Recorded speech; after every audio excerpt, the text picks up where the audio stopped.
Muito bom dia, seja muito bem-vindo ao nosso programa Manhã Viva. Como é bom estar na sua companhia todas as manhãs. Hoje, como já viu, temos aqui uma mesa bem recheada, é o nosso pequeno almoço e eu quero desde já dar as boas-vindas à Fernanda, que está aqui hoje para nos falar sobre o síndrome do ninho vazio. Bem-vinda ao nosso programa. Obrigada, Sandra. A Fernanda, ela é psicóloga, também pertence à comunidade Shalom, mas ela já nos vai falar um bocadinho de si, eu não vou falar muito mais. Antes de começarmos o nosso programa, vamos então fazer o nosso momento de oração, entregando a nossa vida, o nosso coração a Deus, para que Ele nos ajude a vencer mais este dia. Invoquemos a Santíssima Trindade, em nome do Pai, do Filho e do Espírito Santo. Amém. E hoje vamos fazer uma oração aqui deste livro belíssimo da comunidade Shalom, que eu aproveito e já mostro, que é o Tecendo o Fio de Ouro, em que é uma oração de Santo Agostinho, que diz assim: Eu te invoco, meu Deus, misericórdia minha, que me criaste e não te esqueceste daquele que se esqueceu de ti. Eu te chamo à minha alma, que preparas para te receber. Não desampares aquele que te invoca, tu que antecipaste antes que te invocasse.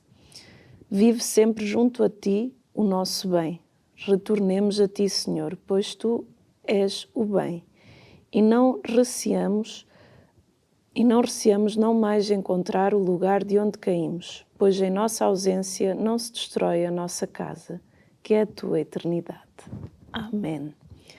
Que nós possamos pedir nesta manhã esse amparo de Deus, esse amparo em todas as decisões que vamos tomar, em tudo aquilo que vamos fazer, que Jesus, na sua misericórdia e na sua sabedoria, Ele nos possa amparar. Que nós possamos rezar então nesta manhã um Pai Nosso, pedindo este amparo de Deus sobre as nossas vidas. Pai Nosso que estás nos céus, santificado seja o vosso nome.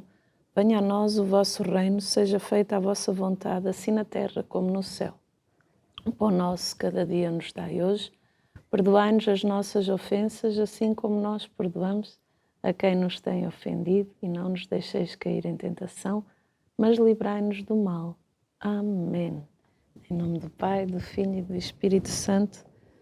Amém. Fernanda, vai querer um chá? Eu vou aceitar uma água, Sandra. Então vamos lá. Aqui a água. Antes de começarmos a falar sobre este síndrome do ninho vazio, que se calhar há pessoas que devem estar assim, mas que síndrome é esse? Já vamos saber. Fernanda, quem é a Fernanda para as pessoas que estão lá em casa?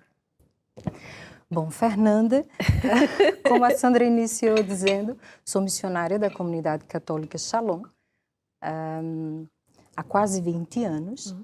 Tenho a formação em psicologia. Sim. Não é? Digamos que a psicologia entrou na minha vida antes da comunidade. Sim. Entretanto, fiz uma pausa na psicologia para ir em missão. Ai, que bonito. Bom, fui um tempo como comunidade de vida. Hoje sou da comunidade de aliança, como é possível ver, Sim. pelo cordão no qual o tal se encontra. E digamos que dialogo com a psicologia há quase 20 anos também, um bocadinho mais, se calhar, Sim, desde sim. os anos 2000. Que bonito. E a minha paixão inicialmente pela psicologia vinha desse amor para com o ser humano. E isso foi o que me encantou. E aquilo que era dificuldade ou conflito para as pessoas era o que me chamava a atenção. Sim. Pois eu entendia que poderia favorecer ajuda nesse sentido. E ao voltar da comunidade de vida, então retomei os estudos da psicologia e durante muitos anos, quase 10, dediquei-me a estudar crianças e a aprendizagem na matemática com essas crianças. Já que a matemática é assim, a sombra para muitos, o bicho de 7 cabeças, Sim. entre aspas, não sei se cá em Portugal se diz assim. Sim, diz. Então, a ideia era favorecer problemas matemáticos que ajudassem as crianças a verem a matemática de uma forma mais Diferente. tranquila. Sim. E, portanto, dediquei-me aí muitos anos nesse sentido, até que decidi entrar também na clínica e Sim, não sim. focar-me somente na área da educação, na psicologia educacional. E então tentei conciliar as duas coisas. E eu lembro-me que ao final do estágio na clínica eu disse assim, no processo não houve subtração, mas adição. Ou seja, a educação ela não me perdeu, Sim. mas a clínica ganhou uma nova psicóloga. Ai, que bonito. Então, digamos que são as minhas duas paixões, a clínica e a escola. E durante um tempo trabalhei como psicóloga escolar Sim. em algumas instituições na minha cidade, de onde venho, Recife, Pernambuco, no Brasil. E atualmente estou na clínica, aqui em Portugal, e só na clínica, Sim. no momento. Finalizando aí o doutoramento. Sim. E acho que é um bocadinho assim de quem é Fernanda. É verdade que pode surgir outras coisas que digam um bocado mais de mim Sim. ao longo da nossa conversa. Fernanda, que linha da psicologia é que segue e quantas linhas existem? Segue a psicologia clínica?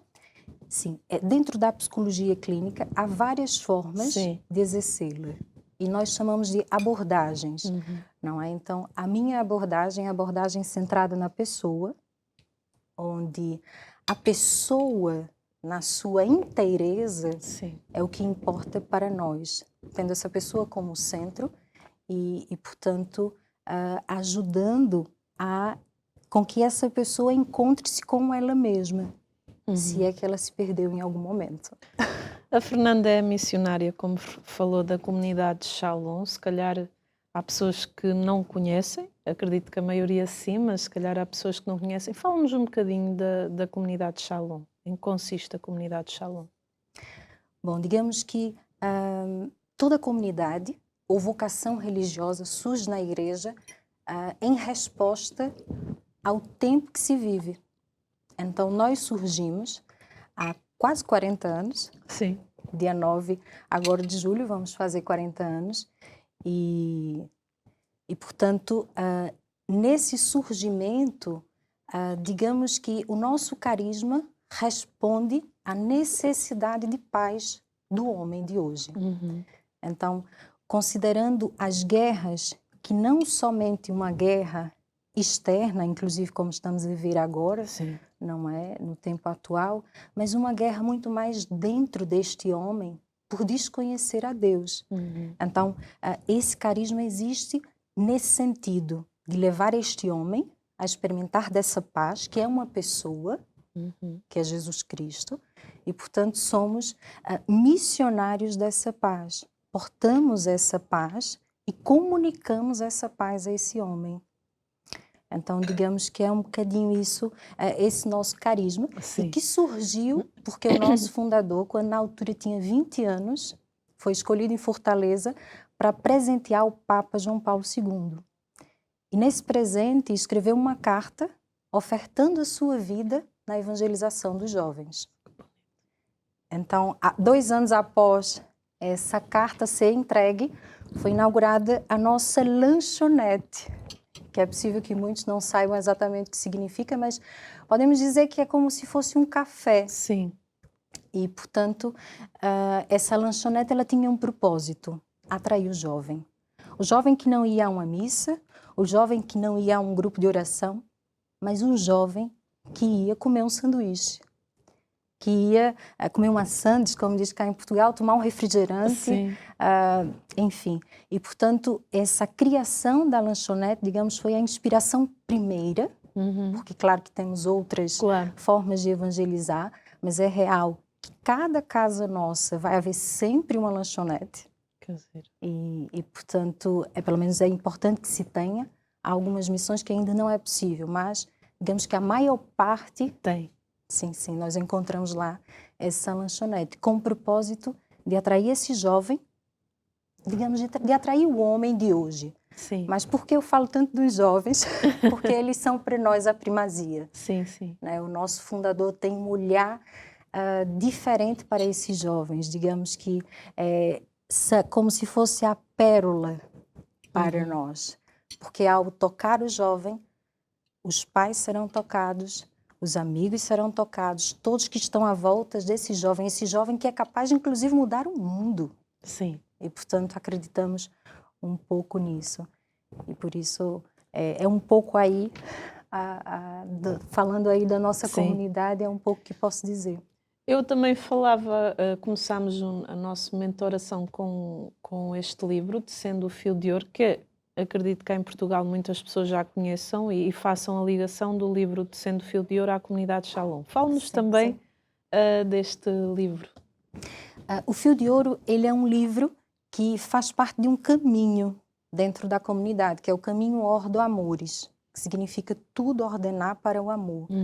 Desde o início lá na comunidade, que havia o desejo de levar a pessoa a ter uma experiência com a sua história de vida. Então, lá atrás, tínhamos um nome que eu acredito que é usado por vocês, que é a História de Salvação Pessoal. Sim. Que, por acaso, hoje não fazemos mais uso desse nome, mas no princípio era esse o nome, onde a pessoa escrevia a sua história, fazendo memória daquilo que foi vivido e ressignificando a sua história. E, portanto, com o passar dos anos, foi sendo aí aprimorada essa história de salvação, e hoje há um caminho Ordo Amores, que é formado por 4 partes. Aí nós temos o És Precioso, Tecendo o Fio de Ouro, o Cura para o Amor, o Liberdade Interior. Portanto, há aí coisas que podem favorecer esse encontro com a história e essa ressignificação da nossa história. Fala-nos também da espiritualidade da comunidade Shalom. Bom, a nossa espiritualidade é marcada por 2 pessoas, digamos assim. 2 pessoas para nós são importantes, que é São Francisco de Assis e Santa Teresa de Jesus, Santa Teresa d'Ávila. Portanto, a nossa espiritualidade vem um pouco dele, não é? Desse amor apaixonado que Francisco tinha por Jesus Cristo e Teresa por essa vida parada diante de Deus, nessa intimidade da vida de oração. A vida de oração para nós é, digamos, algo que ser Shalom sem vida de oração não é possível efetivamente. Claro. Porque digamos que como o âmago da nossa vocação é o amor esponsal, e só é possível ter um amor esponsal a Jesus Cristo se eu tenho uma vida de oração, então digamos que aí está tudo interligado. Por isso, isso é um pouco da nossa espiritualidade. Se eu pudesse assim simplificar. Como é que vocês se inserem no meio das comunidades locais? Cá em Portugal vocês estão em Braga e estão em Lisboa, Almada? Estamos em Braga, não é? Em Lisboa, que essa casa ela tem o objetivo de favorecer na Jornada Mundial da Juventude. E estamos em Setúbal, na cidade de Almada. Sim. E como é que vocês se inserem nas comunidades locais? Bom, digamos que temos aí uma relação com esses sacerdotes que fazem, digamos assim, eu vou falar da missão de Setúbal porque é na qual estou inserida, não é? Então temos um diálogo com o pároco da Igreja de Almada, com o pároco da Cova da Piedade e, portanto, nessas paróquias estamos ali sempre oferecendo algo para contribuir, não é? E favorecer esse anúncio de Jesus Cristo. Mas uma coisa que para nós também é importante, que eu não disse, Sandra, que é nós somos chamados a levar essa paz e anunciá-la, e quando essa pessoa recebe esse anúncio, nós temos também, por carisma, digamos, formar filhos de Deus maduros na fé. Acompanhar. Exatamente. Então, para nós, é uma marca do nosso carisma a formação e esse acompanhamento. O que nós chamamos, entre aspas, tratar o peixe. Muito bem. Pescamos esse peixe, não é? E tratamos esse peixe. Então, digamos que essa formação e esse acompanhamento nos ajuda nisso. Fernanda, vou-lhe fazer uma pergunta, não acho indelicado. Qual o seu estado de vida? Sou casada. Casada. Como é que... Pronto, as pessoas devem se perguntar, então, mas ela é missionária, é casada e ainda exerce a psicologia. É possível ser missionário num estado de vida de casado e também exercer a psicologia? Sim. É importante perceber onde uma coisa inicia e onde a outra termina. Exato.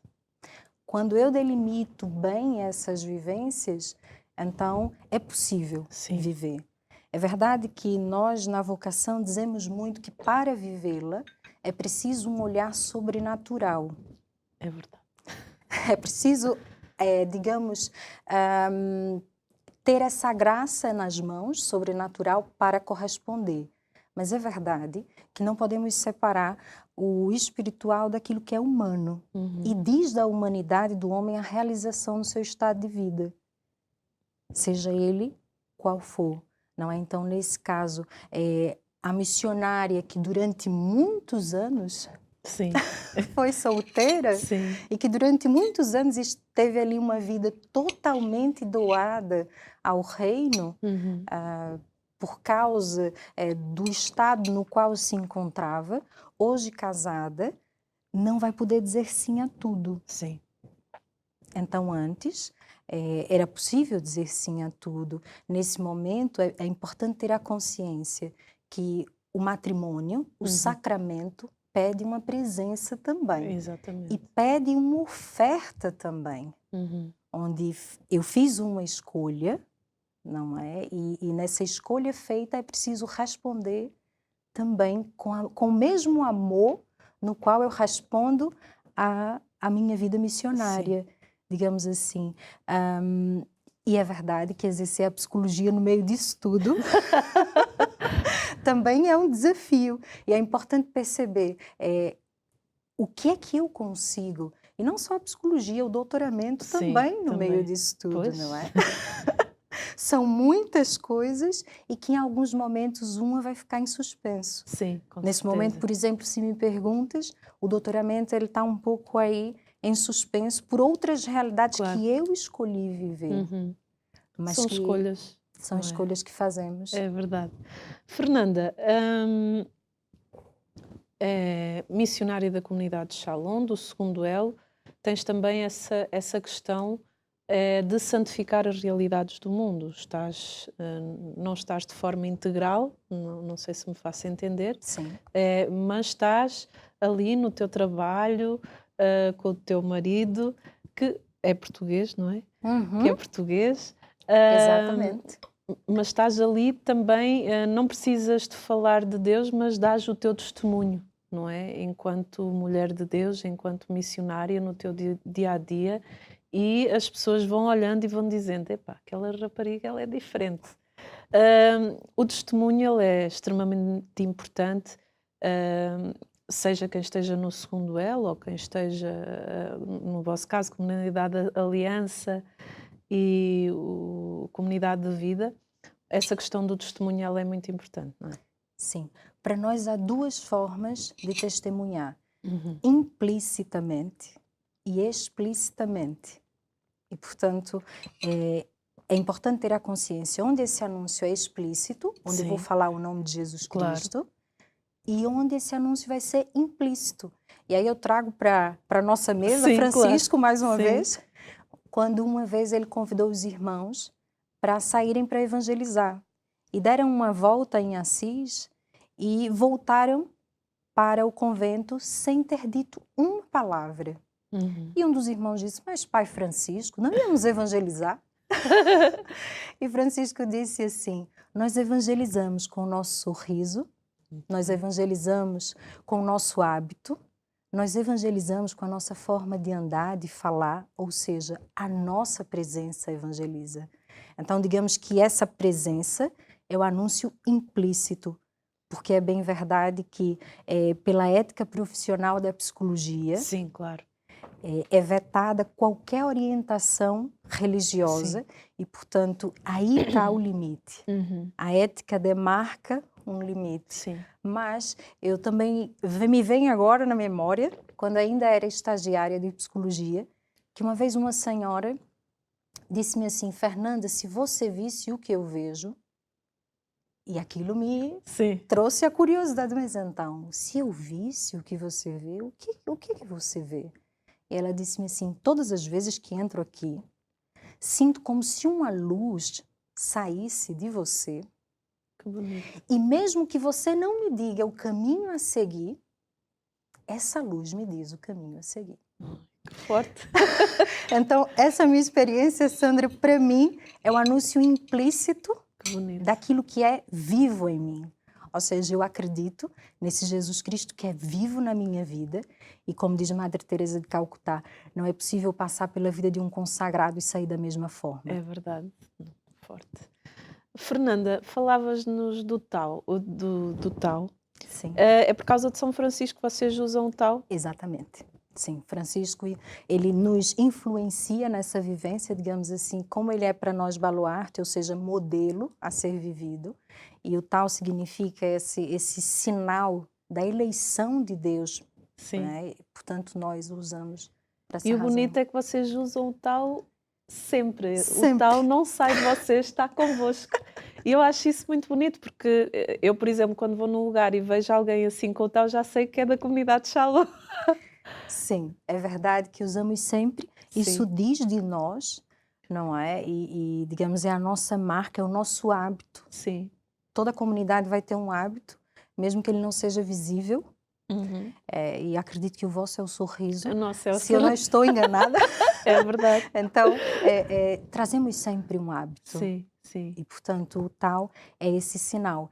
E eu vou trazer também algo Sim. muito curioso. Força. Quando terminei a parte formativa da psicologia e fui para o estágio na clínica, eu lembro-me que eu já era consagrada na altura, Uhum. e a minha professora disse-me assim, Fernanda, vamos ter que falar sobre esse símbolo que você traz.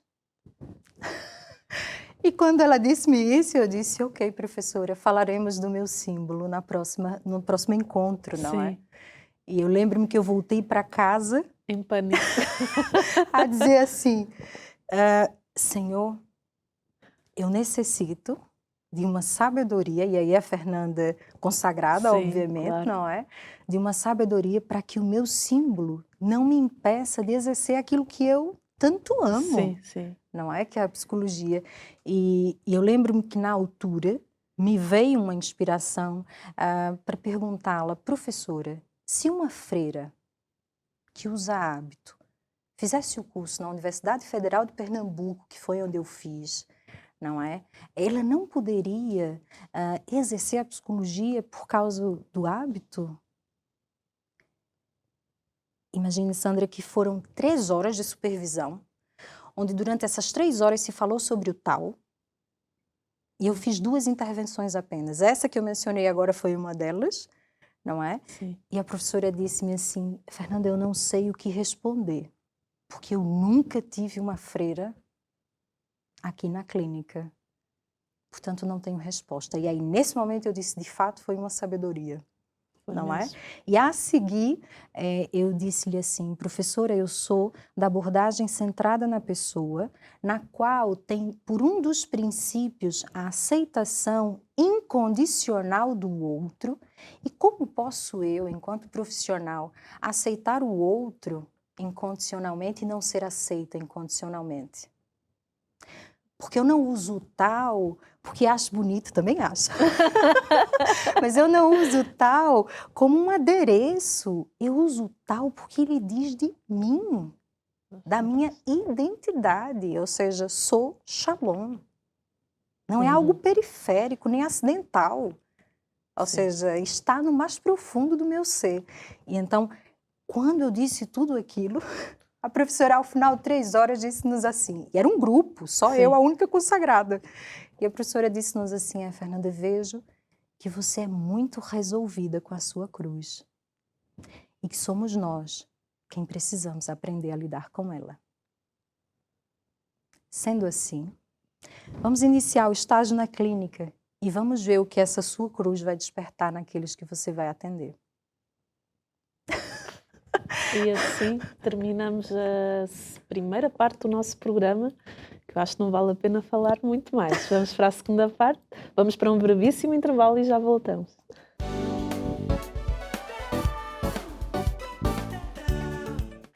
E estamos na segunda parte do nosso programa Manhã Viva, a SIC ligou a televisão neste momento. Seja muito bem-vindo ao nosso programa. Hoje estamos a falar sobre o síndrome de ninho vazio. Aliás, vamos começar a falar agora. Na primeira parte falámos um bocadinho da Fernanda e também da comunidade a que ela pertence, a comunidade de Shalom. Para nos falar do síndrome do ninho vazio, temos aqui a Fernanda connosco, que é psicóloga e é missionária da comunidade de Shalom. Fernanda, o que é isto do síndrome do ninho vazio? Que nome tão pomposo. Vamos entender primeiro o que é o ninho. Sim. E o que é que faz ele ficar vazio, Sim. não é? Quando temos ali uma família, nessa família, eles vão construir esse ninho, Sim. Sandra. E, portanto, ali pode haver geração de vida, e nesse caso são os filhos. E, portanto, esses filhos, eles são como que inseridos nesse ninho, e esses pais estão ali para cuidar desses filhos, para proteger de tudo aquilo que possa ameaçar a vida a esses filhos. Então, mas vai chegar uma hora onde esse ninho vai ficar vazio, porque esse cuidado, essa proteção também vai promover, e é sadio que assim o faça, essa autonomia, essa independência. E, portanto, esses filhos vão sair desse ninho, seja para estudar fora, seja porque casaram, ou por outras opções que fizeram na vida. E aí o ninho fica vazio, ou seja, como iniciou. Sim. Só que, se formos ver, esse ninho vazio é natural e as pessoas sabem que ele vai acontecer. Entretanto, há algumas pessoas que sofrem muito com esse ninho vazio. E aí nós designamos assim, a síndrome do ninho vazio. O que significa síndrome? É um conjunto de sintomas. Sim. Então, onde passamos a perceber esses sintomas, tanto nessa mãe quanto nesse pai, após esses filhos que partem. A que se deve esse sofrimento excessivo? Porque há sofrimentos assim, há pessoas que lidam bem com essa questão do ninho vazio e que ultrapassam, mas há pais que têm um sofrimento excessivo. Exatamente. Isso tudo depende da pessoa que vive o momento, Sandro, porque é verdade que o ninho vazio vai trazer, sim, sofrimento, vai trazer dor, saudade, porque um ciclo se fecha. Sim. Ou seja, esse exercício dessa paternidade, dessa maternidade mais de perto, é fechado o ciclo. E, portanto, há pessoas que vão conseguir lidar bem com isso, porque vão entender que, para além do papel de mãe e pai, eles têm outros papéis no mundo. Marido e esposa. Exatamente. Não pode ser esquecido, não é? Exatamente. Esse é um deles que é perdido, mas um pouco perdido quando esses filhos chegam. Não é? Há casais que perdem completamente a relação entre eles, porque se dedicam tão somente a esses filhos. Portanto, o sofrimento faz parte, a dor faz parte de um encerramento de ciclo. Agora, quando essa dor e esse sofrimento compromete a rotina desse pai ou dessa mãe, aí é quando nós vemos os sintomas e o estabelecimento da síndrome. E até chega a comprometer o próprio matrimónio, não é? Sim. Inclusive há estudos, porque no princípio se estudava muito a síndrome do ninho vazio e tinha o foco muito nas mães, no que elas vivem nesse período, porque essa fase coincide com a mulher entrando na menopausa, a reforma de ambos, ou seja, já são muitas coisas que proporcionam, de uma certa forma, esse declínio aí nas emoções e essa baixa emocional. Então, quando vem aí também o ninho que ficou vazio, somado a essas outras coisas, de fato, pode comprometer um pouco essa vivência. Então podemos dizer que o síndrome do ninho vazio não é um acontecimento isolado, tem outros acontecimentos a acontecerem ao mesmo tempo. Digamos que a síndrome do ninho vazio pode funcionar como um gatilho. Entendi. Certo? Ou seja, se eu tenho ali a menopausa, se eu tenho ali a reforma de muitos que estão a acontecer, se eu tenho ali, é comprovado também que quando a velhice chega, o alcoolismo pode entrar, e se eu tenho ali pais que já começam a fazer uso do álcool de forma excessiva, esse conjunto de vivências pode aí a síndrome vir, ou seja, o ninho vazio funcionar como um gatilho, e aí sim se estabelece a síndrome, e sem dúvida os conflitos conjugais, como a Sandra falava, também vão aparecer. Sim, com certeza. Porque há estudos que dizem que, inclusive, com esse ninho vazio, algumas pessoas perdem o sentido de estar com o outro. É como se a relação ela tivesse se esvaziado de tal forma que já não faz sentido seguir com aquela pessoa. É um reaprender a viver junto. Exatamente. Esta síndrome do ninho vazio pode estar ligada a algum facto cultural?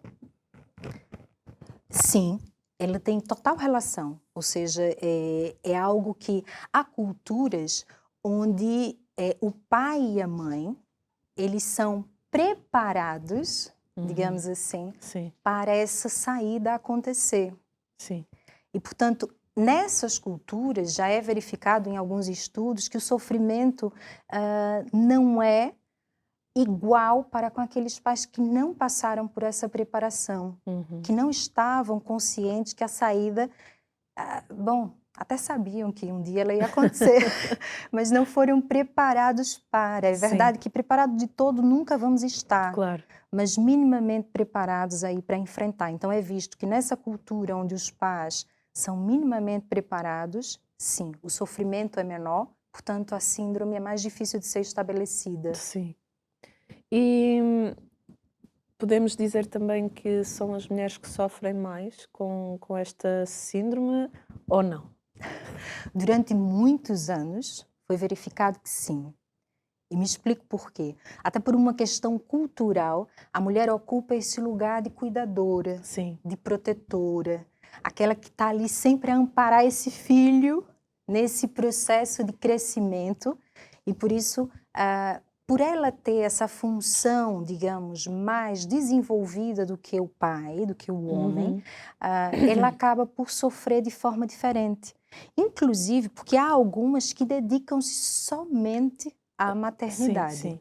Então essas, Sandra, sofrem de maneira que é como se a função parental dissesse quem ela é, a Sim. ponto dela entrar num conflito e se questionar que agora já não tenho mais função, já não tenho papel a exercer no mundo. Então, essas mulheres que dedicam-se somente à maternidade correm o risco de sentir-se assim. Ou seja, essa autoestima, ela de fato fica comprometida. E, portanto, a síndrome pode chegar aí. Mas também é verdade que até aquelas que se dedicam aos seus trabalhos, Sim. mas que têm uma doação maior para com esses filhos, também sofrem. Agora, dizer que os pais não sofrem é injusto com eles, não é? Alguns que estejam aí a nos assistir, Sim. eles sofrem da forma deles e, portanto, eu diria que esse momento onde o ninho fica vazio, ou seja, para alguns até após parentalidade, após digamos, esse tempo desses pais que terminou, esse ciclo que fechou, é um momento onde eles vão ter que se reinventar.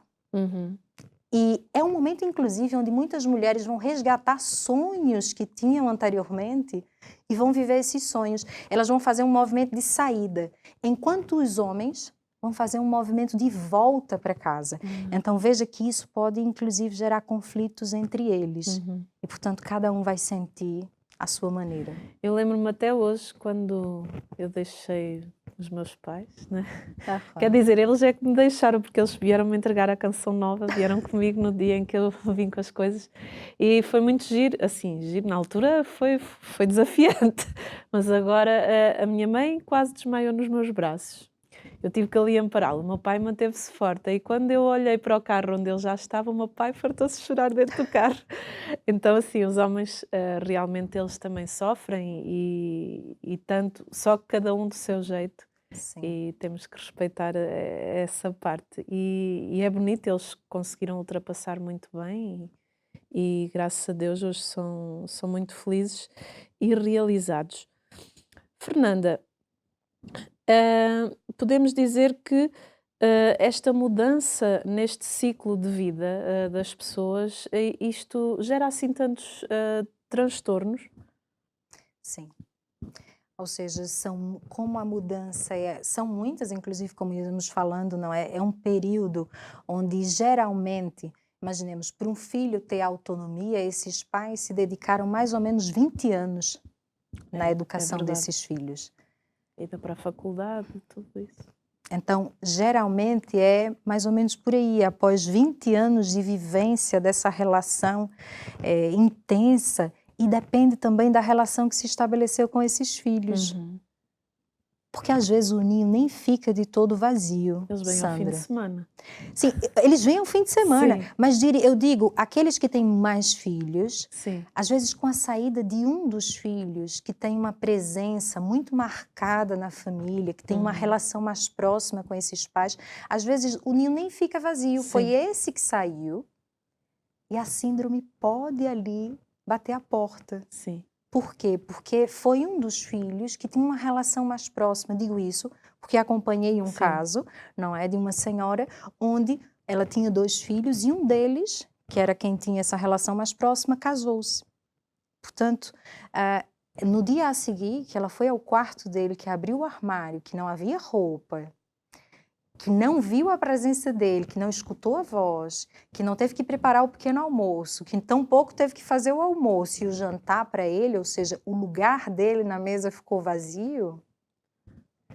Então os dias foram passando e ela foi experimentando de uma profunda tristeza com essa ausência desse Sim. filho.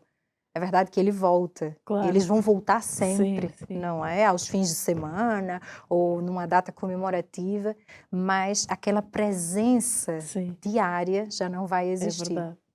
Fernanda, quais são as ferramentas, os mecanismos que o casal Aham. deve usar para ultrapassar esta situação? Porque ela bate à porta de todos, com um filho ou com 5 ou com 4, porque cada filho é um filho, não é? Sim. Mas quais as ferramentas que o casal deve já começar a usar para que quando bater à porta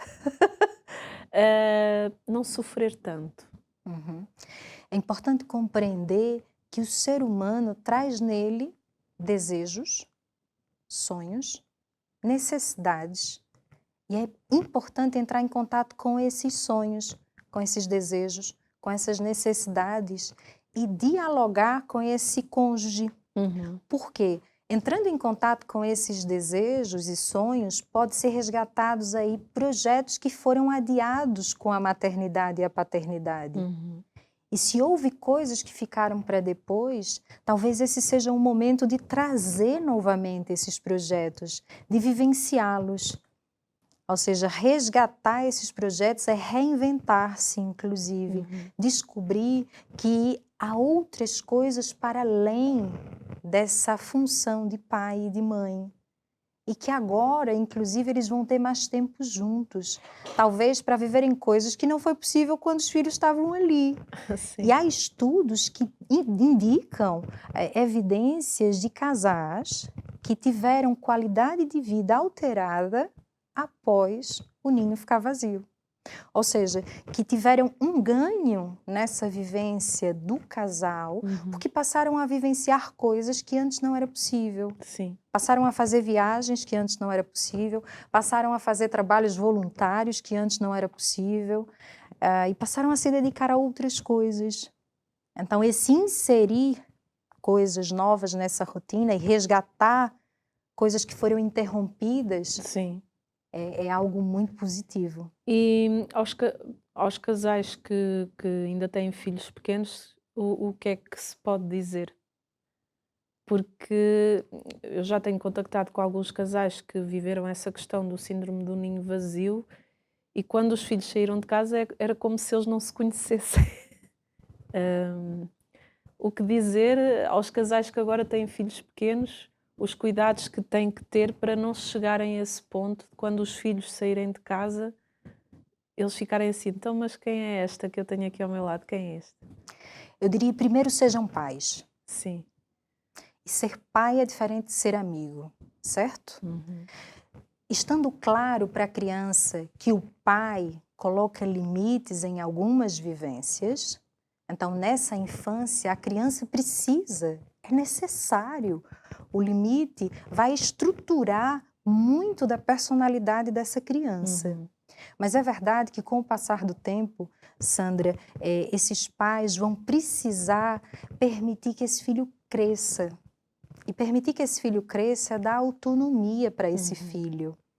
A saída do ninho é dizer assim para os pais: cumpriram a vossa missão, muito bem feita. Exatamente. Mas quando está ali, já na adolescência, sabemos que a adolescência é uma fase assim um pouco Exigente. complicada para alguns, Sim. mas também é possível desenvolver uma relação de proximidade com esse pai e com essa mãe. Então, quando há uma família onde o amor vai sendo cultivado, onde o companheirismo vai sendo cultivado com esses filhos, então essa relação ela pode também ser de amizade. Sim. E, portanto, quando temos um amigo, queremos estar na presença dele. É verdade. Então, quando os filhos vão lá, eles sabem que, afinal, o pai e a mãe não são só pais e mães, mas também amigos. Alguém com quem eles gostam de falar Sim. e pedir opinião. Então, essa relação, esse amor que foi criado aí, faz com que eles voltem com mais facilidade. Muitas vezes os filhos, na idade em que eles abandonam, entre aspas, saem de casa, eles não se apercebem que isto está a acontecer com os pais. O que, o que dizer aos filhos, o que é que sugere que os filhos tenham em atenção nessa situação? Bom, primeiro é importante que os pais reconheçam essa falta. Sim, isso é salutar. Sim, que não somente reconheçam, mas expressem para esse filho. E atualmente, considerando as tecnologias, há várias formas de se aproximar desse pai e dessa mãe sem que seja fisicamente. E às vezes a mãe e o pai só precisa de uma ligação, É. de uma chamada, não é? E ver que está tudo bem com esse filho. É E que, verdade. portanto, o trabalho deles foi bem feito. Afinal, ele está conseguindo dar os passos para formar o seu ninho. Uhum. Porque, atenção, eles saem do ninho para formar os deles, ou seja, é um momento muito positivo na vida deles também. E aí, se há esse companheirismo, o pai vai verbalizar: olha, sinto tua falta, tenho saudade de ti. Então, desse comunicar o sentimento também é importante, entrar em contato com ele. Porque, às vezes, a negação do que se sente, Sandra, ou seja, essa proteção que muitas vezes colocamos para dizer assim: ai, não estou a sofrer, não passa-se nada, estou muito bem, não é? Isso pode acontecer com alguns, Sim, sim. mas é muito importante entrar em contato com o sentimento.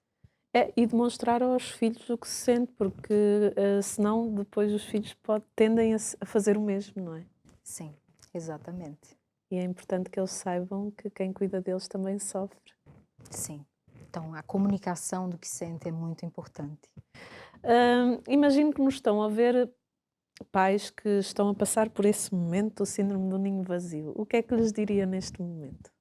Bom, eu não sei exatamente o que eles estão a sentir. Sim, claro. Mas há momentos onde é preciso um profissional que possa favorecer a ajuda. Não é? A psicologia tem várias formas de favorecer a ajuda a esse pai e a essa mãe. Mas também um amigo. Às vezes o compartilhamento do que se sente, a fala, o expressar, o tocar nesse sentimento ajuda bastante. Claro. Não é? E portanto, é importante ver porque há níveis. Sim. Ou seja, os sintomas sempre vão vir, mas há níveis nesse sintoma. E às vezes há graus onde, de fato, o profissional é muito importante. Mas eu diria que entrar em contato com esse sentimento, com essa emoção, falar sobre o que se sente, não é? E a partir daí, nesse compartilhamento, sentir-se amparado.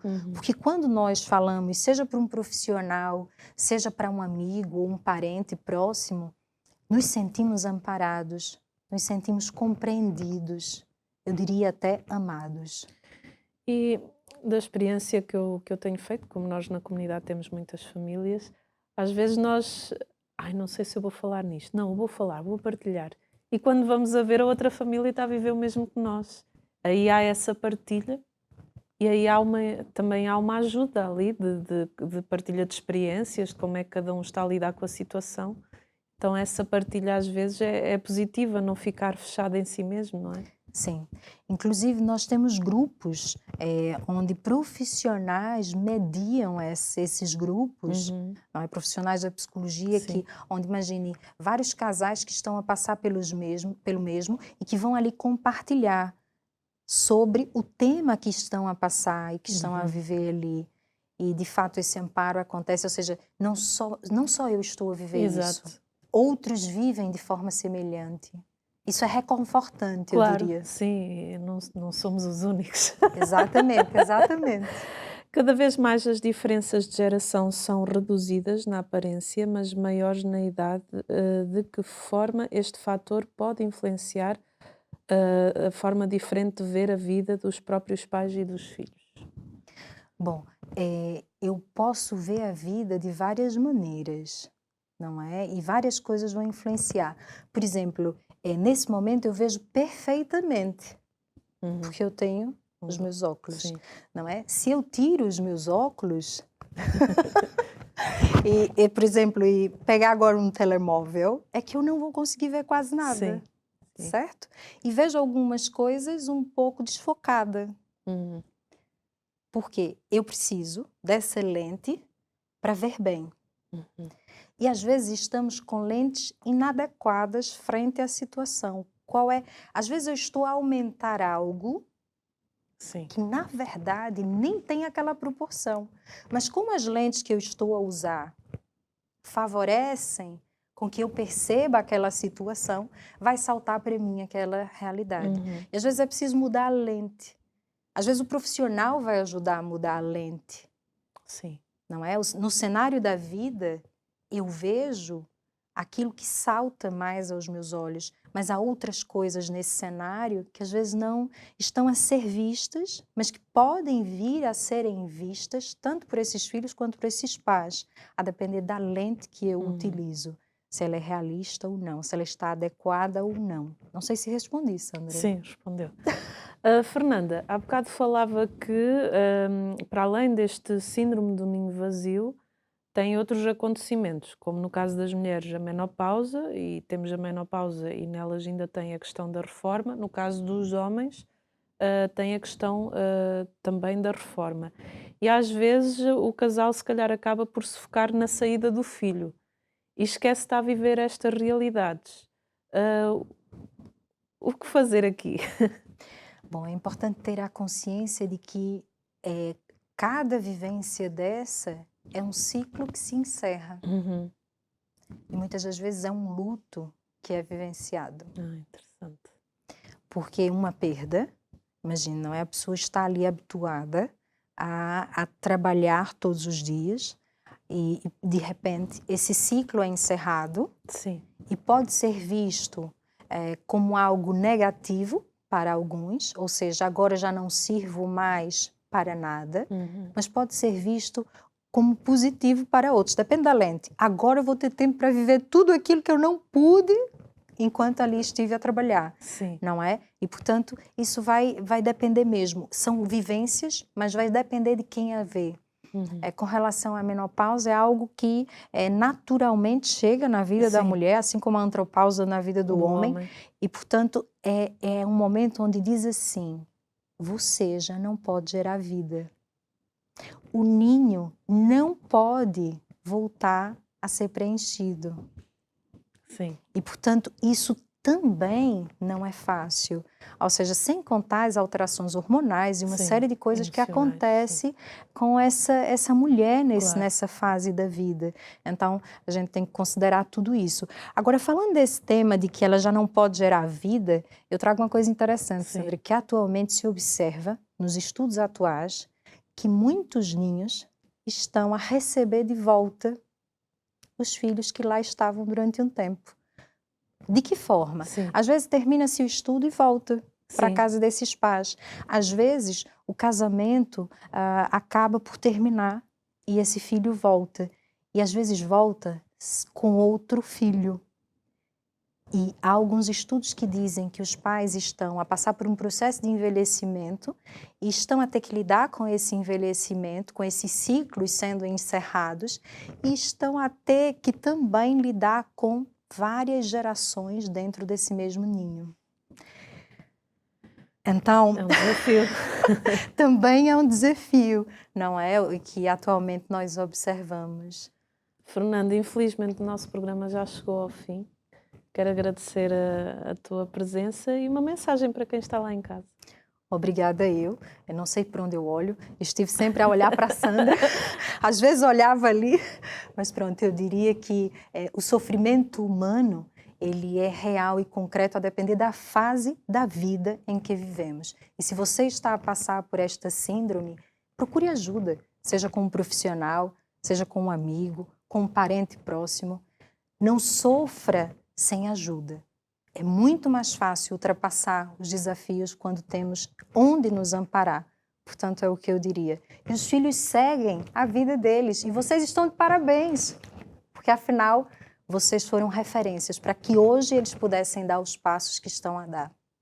Fernanda, muito obrigada. Obrigada a si que nos acompanha através do Sistema Canção Nova de Comunicação. Até ao próximo programa, se Deus quiser.